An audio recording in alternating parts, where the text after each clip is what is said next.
one needs to know about ancient Arabia because at the moment we only see modern Arabia, but we don't know anything or very little about where modern Arabia developed from. We know about ancient Egypt and ancient Mesopotamia and ancient Levant, Palestine, but we don't know anything really in the West about the ancient Arabia. And so I think it's very important in order to understand the background of modern Arabia, to understand where it came from.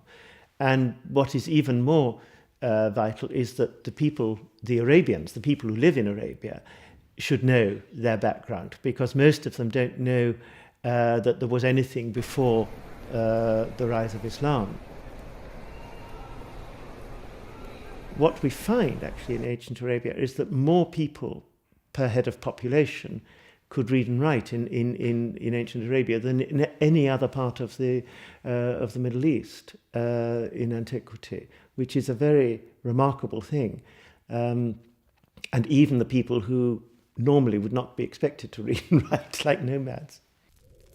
They would write their names and sometimes their genealogies, sometimes going up to the 17th generation. We have some.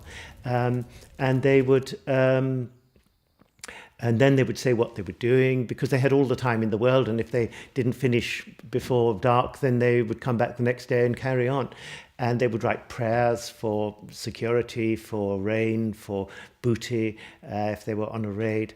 And because there are so many thousands and thousands of these, I mean, there are parts of the desert where you just go and you just trip over these inscriptions the whole time. They seem to have written them purely to pass the time. They're not communications. They're self-expression. But because they're quite detailed in what they say, they actually give us a picture of the life of the nomads there, which we haven't got for any other period or any other group of nomads. So we ironically know far more about the nomads than we do about the settled people at that time, about the daily life, the emotions.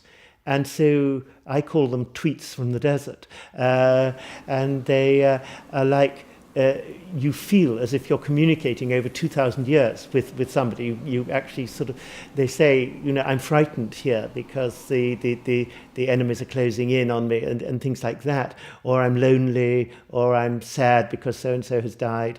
They're very personal, very emotional things. And they never expected anyone to come along and read them. They were just out in the desert.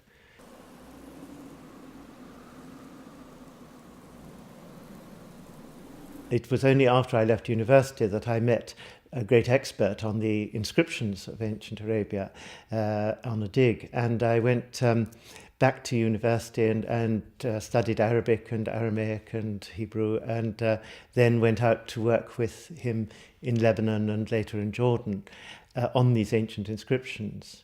And the fascination, I think, is it's a bit like detective work, because you find these writings and you have to first you have to learn the alphabets that they're written in, and then you have to try and work out what they say.